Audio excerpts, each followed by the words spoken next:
भगवान ऐसी पत्नी सबको दे। मैं सुबह लेट उठा इसलिए ऑफिस जाने में देरी होने लगी। मैंने बाथरूम में घुसते हुए पत्नी को आवाज़ लगाई कि वह मेरे कपड़े तैयार रखे। मैंने बाथरूम में ज़्यादा समय नहीं लगाया और जल्दी से नहाने के बाद बाहर आ गया। मैंने अपने बिस्तर पर देखा तो वहाँ कपड़े नदारद थे।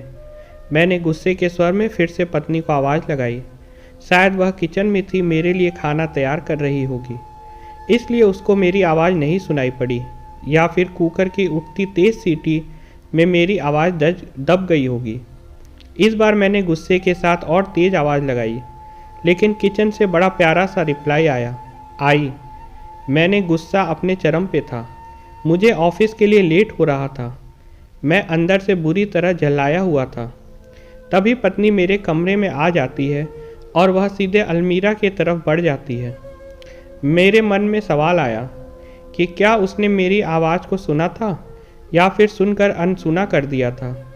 फिलहाल जो कुछ भी हो, वो मेरी तरफ देखते हुए कपड़े बिस्तर पर रख देती है और वहाँ से जाने लगती है। अचानक से वह वापस आती है और मुझसे बोली, अगर मैं तुम्हें किसी के साथ डिनर व फिल्म देखने के लिए बाहर जाने को कहूँ तो तुम क्या कहोगे? उसके पूछने का अंदाज थोड़ा अलग था। मैं समझ नहीं पा रहा था कि आखिर वह किसकी बात कर रही है और क्यों। शायद मैं जवाब देने के लिए तैयार था। मैं बोला, मैं समझूंगा कि तुम मुझसे प्यार नहीं करती।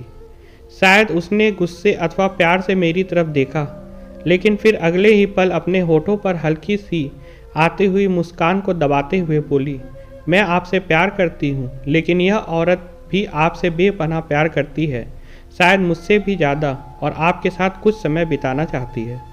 मुझे पत्नी के मुंह से इस सवाल की उम्मीद नहीं थी।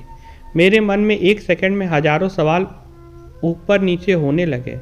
आखिर किस औरत की बात कर रही है और किससे मिलवाना चाहती है? ऐसे हजारों सवालों के बीच मेरा मन मुझे घेर रहा था। आखिर मैंने पूछ ही लिया कि किसकी बात कर रही हो। पत्नी ने बिना कुछ बोले एक तस्वीर की तरफ इशारा कर दिया। वह तस्वीर मेरी माँ की थी, जो मुझसे दूर रहती थी, जिनसे कई महीनों से मिला नहीं था। शायद काम की वजह से मैंने उन्हें फ़ोन भी नहीं कर पाया। मैं अपनी व्यवस्था के कारण उन्हें समय नहीं दे पा रहा था। मेरी पत्नी की तरफ देखा। पत्नी ने मुस्कुराहट के साथ मेरा मोबाइल मुझे थमा दिया। मैंने माँ को फ़ोन किया और उनसे रात पर खाने के साथ में फ़िल्म देखने के लिए कहा। माँ मेरी आवाज़ सुनकर खामोश हो गई, शायद करुणा स्वर में था। तुम ठीक हो ना? तुम दोनों के बीच कोई परेशानी तो नहीं? माँ ने पूछा। उनके लिए मेरा एकाएक इस तरह फ़ोन करना शायद किसी परेशानी का संकेत था। नहीं, कोई परेशानी नहीं है। बस मैंने सोचा था कि आपके साथ बाहर जाना एक सुखद एहसास होगा। मैंने जवाब दिया और कहा, बस हम दोनों ही चलेंगे। उन्होंने इस बार में केवल एक पल के लिए सोचा और फिर कहा, ठीक है। शुक्रवार की शाम को जब मैं उनके घर पहुंचा तो वह मेरा इंतज़ार कर रही थी।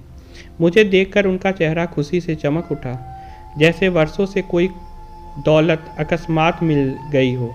मैंने माँ के पैर छुए और उन्हें गाड़ी की तरफ ले जाने लगा। वह बार बार मेरी तरफ देखकर हल्के हल्के मुस्कुराकर गाड़ी की तरफ बढ़ रही थी। कार में माँ ने बताया कि उन्होंने अपने एक दोस्त के बेटे के साथ खाने के लिए बाहर जाने की बात बताई। वह काफ़ी प्रभावित थी। फिलहाल एक माँ के पसंद वाले रेस्टोरेंट तक पहुँच चुके थे, जो कि दिखने में अब भी अच्छा और आरामदायक था। अंदर जाकर हम दोनों ने एक जगह बैठ गए और मैंने पास रखे मेन्यू को उठाया और पढ़ने लगा।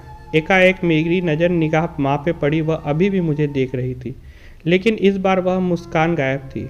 वह उदास दिख रही थी। मैंने मेनू पढ़ने में शायद ज़्यादा समय नहीं लगा दिया।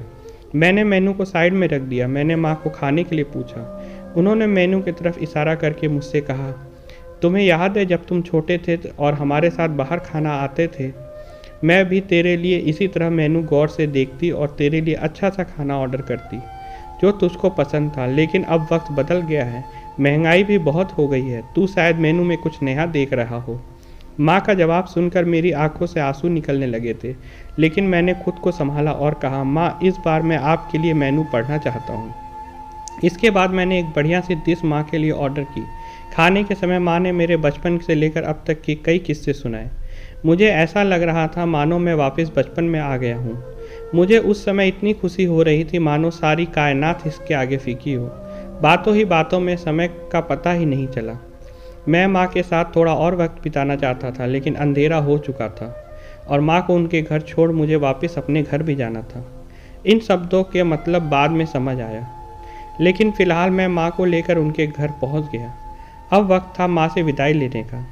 माँ ने एक उम्मीद के साथ मेरी तरफ देखा और कहा कि अगली बार मैं उन्हें बिल का पेमेंट करने दूँ तो वह मेरे साथ दोबारा डिनर के लिए आना चाहेंगी। मैंने मुस्कुराहट के साथ माँ से कहा, माँ जब आप चाहो, और बिल पेमेंट की कौन करता है, इससे फ़र्क नहीं पड़ता। माँ ने मेरी तरफ देखा और मुस्कुराहट के साथ कहा कि फ़र्क पड़ता है और अगली बार बिल वो ही पे करेंगी। इसके बाद मैंने माँ से विदाई ली और अपने घर की तरफ चल दिया। घर पहुंचकर देखा तो मेरी पत्नी इंतज़ार कर रही थी। उसने पूछा, कैसा रहा आज का दिन? बहुत बढ़िया, जैसे सोचा था उससे कहीं ज़्यादा बढ़िया, मैंने जवाब दिया। इसके कुछ दिनों बाद अचानक मुझे माँ के देहांत की सूचना मिली। उन्हें दिल का दौरा पड़ा था। यह इतना अचानक से हुआ कि मैं कुछ समझ नहीं पा रहा था। मैंने माँ के लिए कुछ भी तो नहीं किया था।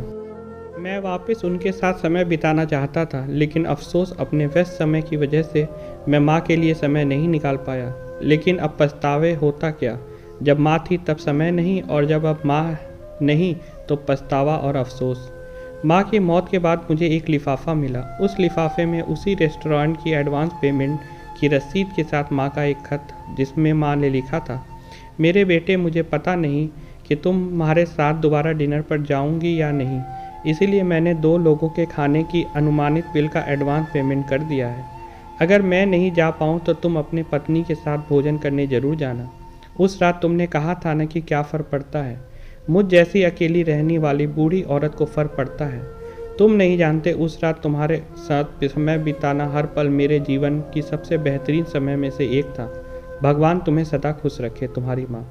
इंसान का दुख अपने आपने खोने के बाद पता चलता है। अगर समय रहते एहसास हो जाए तो जीवन में छोटी छोटी बातों से भी परिवार में खुशियाँ बांटी जा सकती है, और माता पिता तो जीवन की सबसे अनमोल धरोहर है। दोस्तों, आपको मेरी कहानी पसंद आई हो तो कमेंट में ज़रूर बताइए, और लाइक और शेयर करना ना भूलें, और चैनल को सब्सक्राइब करना ना भूलें। Thank you for watching.